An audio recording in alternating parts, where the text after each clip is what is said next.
Assalamualaikum warahmatullahi wabarakatuh. Perkenalkan, nama saya Dwiko Viviana dengan NIM 2305311000072 dan rekan saya. Nama saya Mustaidah dengan NIM 2305311000042. Selanjutnya rekan saya. Saya Rafila Lunandaruka, NIM 2305311000047. Dalam video ini, kelompok kami akan membahas tentang sikap dan perilaku komunikasi kesehatan dalam perspektif sosial budaya. Komunikasi kesehatan memegang peranan penting dalam upaya promosi dan pencegahan penyakit di masyarakat. Tidak hanya menjadi media penyampaian informasi, tetapi juga menjadi sarana membentuk pemahaman dan perilaku sehat. Komunikasi kesehatan yang efektif mampu menjembatani kesenjangan antara tenaga kesehatan dan masyarakat, serta memperkuat kesadaran akan pentingnya tindakan preventif. Keberhasilan komunikasi kesehatan sangat ditentukan oleh bagaimana pesan diterima dan juga direspon. Dalam hal ini, sikap dan perilaku masyarakat menjadi kunci keberhasilan komunikasi kesehatan. Sikap dalam konteks komunikasi kesehatan sendiri mencerminkan pengetahuan, perasaan, dan kesiapan bertindak seseorang dalam merespon informasi kesehatan. Sikap ini bisa bersifat positif dan juga negatif. Sikap positif contohnya yaitu mendukung gaya hidup sehat. Sikap positif cenderung mendorong munculnya perilaku sehat. Adapun sikap negatif, contohnya yaitu seperti meragukan informasi medis. Sikap negatif bisa menghambat perubahan perilaku. Sementara itu, perilaku dalam konteks komunikasi kesehatan merujuk pada tindakan nyata sebagai respon seseorang terhadap informasi atau anjuran kesehatan. Selanjutnya ada juga pengaruh faktor sosial budaya terhadap pembentukan sikap dan perilaku dalam komunikasi kesehatan. Yang pertama, nilai dan norma masyarakat. Nilai dan norma adalah hal yang jadi dasar cara masyarakat bersikap dan mengambil keputusan, termasuk dalam urusan kesehatan. Contohnya di lingkungan yang menganggap menjaga kebersihan itu penting. Pesan-pesan kesehatan seperti cuci tangan, pakai masker, atau jaga jarak akan lebih mudah diterima. Tapi, beda cerita kalau nilai yang berkembang justru cenderung pasrah. Misalnya berpikir bahwa sakit itu sudah takdir dan gak perlu dicegah. Maka edukasi kesehatan jadi kurang efektif. Komunikator kesehatan harus bisa membaca situasi nilai norma ini supaya cara penyampaiannya nyambung sama yang mendengarkan. Kedua, kepercayaan dan tradisi kesehatan. Banyak masyarakat Indonesia masih memegang kepercayaan tertentu terkait kesehatan. Misalnya, lebih percaya ramuan herbal daripada obat dokter, atau lebih memilih pengobatan alternatif dibanding ke rumah sakit. Ada juga tradisi seperti pantangan makan saat sakit atau ritual khusus buat menyembuhkan penyakit. Nah, tradisi seperti ini bisa banget mempengaruhi respon seseorang terhadap informasi medis. Jadi, kalau kita mau komunikasi kesehatan bisa diterima, kita perlu menghormati dulu kepercayaan itu, lalu perlahan kasih edukasi yang masuk akal tanpa menyudutkan. Yang ketiga, pengaruh keluarga dan lingkungan sosial. Orang cenderung meniru dan mengikuti pola hidup yang mereka lihat dari kecil. Kalau keluarganya terbiasa makan makanan sehat, olahraga bareng, atau rutin cek kesehatan, maka anggota keluarganya juga akan ikut kebiasaan itu.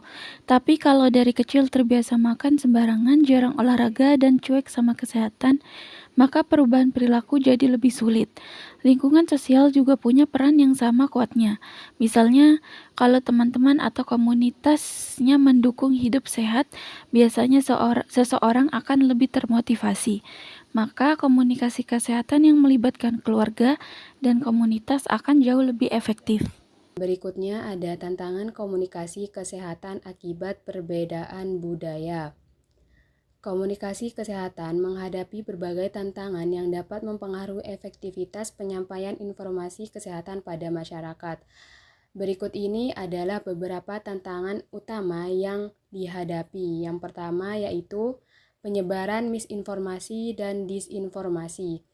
Platform media sosial memungkinkan penyebaran informasi dengan cepat namun seringkali tanpa verifikasi yang memadai. Hal ini meningkatkan risiko tersebarnya misinformasi dan disinformasi terkait kesehatan yang dapat membingungkan masyarakat dan menghambat upaya promosi kesehatan. Kedua, ada literasi kesehatan yang rendah.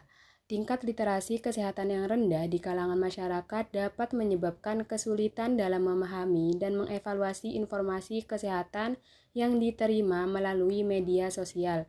Akibatnya, individu mungkin tidak mampu membedakan antara informasi yang akurat dan yang menyesatkan. Ketiga, hambatan budaya dan sosial. Norma sosial dan budaya tertentu dapat mempengaruhi cara individu menerima dan memproses informasi kesehatan. Misalnya, kepercayaan terhadap pengobatan tradisional atau mitos kesehatan tertentu dapat menghambat penerimaan informasi kesehatan yang berbasis ilmiah. Yang keempat, keterbatasan akses teknologi. Tidak semua individu memiliki akses yang sama terhadap teknologi dan internet. Kesenjangan digital ini dapat menyebabkan ketidakmerataan dalam distribusi informasi kesehatan, di mana kelompok dengan akses terbatas mungkin tertinggal dalam menerima informasi penting. Kelima, kurangnya interaktivitas yang efektif. Meskipun media sosial menawarkan peluang untuk interaksi dua arah dalam komunikasi kesehatan, tantangan muncul dalam memastikan bahwa interaksi tersebut efektif dan bahwa informasi yang disampaikan akurat serta relevan. Lalu yang terakhir, perbedaan bahasa dan terminologi. Penggunaan bahasa medis yang kompleks atau terminologi yang tidak familiar dapat menjadi hambatan dalam komunikasi kesehatan.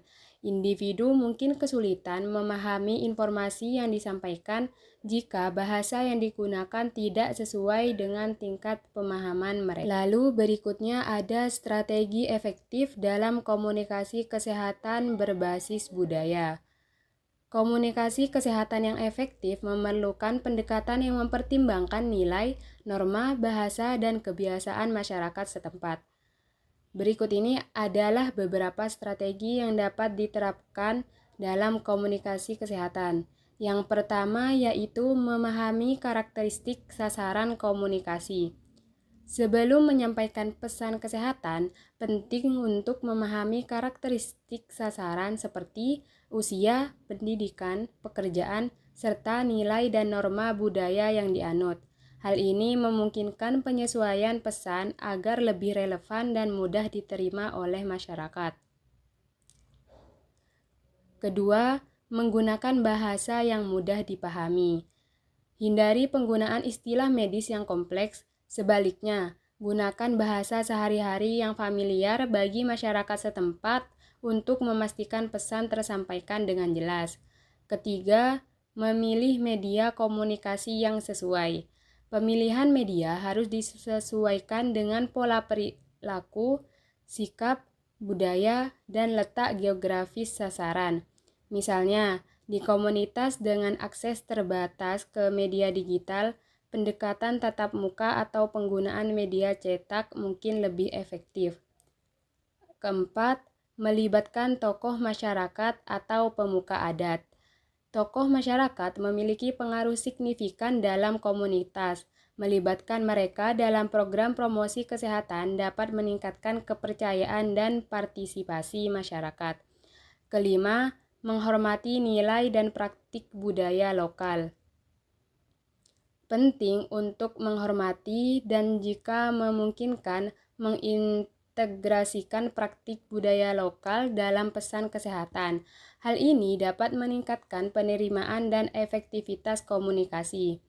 Keenam, menyediakan penerjemah atau mediator budaya. Dalam situasi di mana terdapat hambatan bahasa atau perbedaan budaya yang signifikan, kehadiran penerjemah atau mediator budaya dapat membantu memastikan pesan disampaikan dan dipahami dengan benar. Contoh studi kasus pada materi ini yaitu pengaruh sosial budaya terhadap pemanfaatan pelayanan kesehatan di Puskesmas Entikong, Kalimantan Barat. Penelitian yang dilakukan oleh Widi Astuti, Suryawati, dan Arso pada tahun 2023 di Kecamatan Entikong, Kalimantan Barat menunjukkan bahwa pemanfaatan pelayanan kesehatan di Puskesmas Entikong masih rendah dengan rata-rata kunjungan rawat jalan sebesar 46,1% per tahun. Salah satu penyebabnya adalah kebiasaan masyarakat dalam melakukan pengobatan tradisional yang didasarkan pada kepercayaan dan budaya lokal. Kasus ini menyoroti pentingnya pendekatan komunikasi kesehatan yang mempertimbangkan aspek sosial budaya masyarakat. Untuk meningkatkan pemanfaatan layanan kesehatan, diperlukan strategi komunikasi yang sensitif terhadap budaya lokal, seperti melibatkan tokoh adat dalam edukasi kesehatan dan mengintegrasikan praktik pengobatan tradisional dengan layanan medis modern. Terakhir yaitu kesimpulan. Komunikasi kesehatan sangat penting dalam promosi dan pencegahan penyakit. Namun efektivitasnya bergantung pada penerimaan masyarakat yang dipengaruhi oleh sikap dan perilaku. Sikap dan perilaku ini terbentuk melalui pengaruh sosial budaya seperti nilai, norma, kepercayaan, dan lingkungan sosial. Komunikasi kesehatan berbasis sosial budaya menghadapi tantangan seperti rendahnya literasi, misinformasi, keterbatasan teknologi, dan perbedaan bahasa. Oleh karena itu, strategi komunikasi harus inklusif dan adaptif. Dengan memperhatikan budaya lokal, menggunakan bahasa yang mudah dipahami, media yang tepat, serta melibatkan tokoh masyarakat agar pesan kesehatan bisa diterima dan mendorong perilaku hidup sehat. Sekian presentasi dari kelompok kami. Apabila ada yang ingin ditanyakan, silakan diketik di kolom komentar. Mohon maaf bila ada kekurangan dan juga kesalahan dalam penyampaian materi. Wassalamualaikum warahmatullahi wabarakatuh.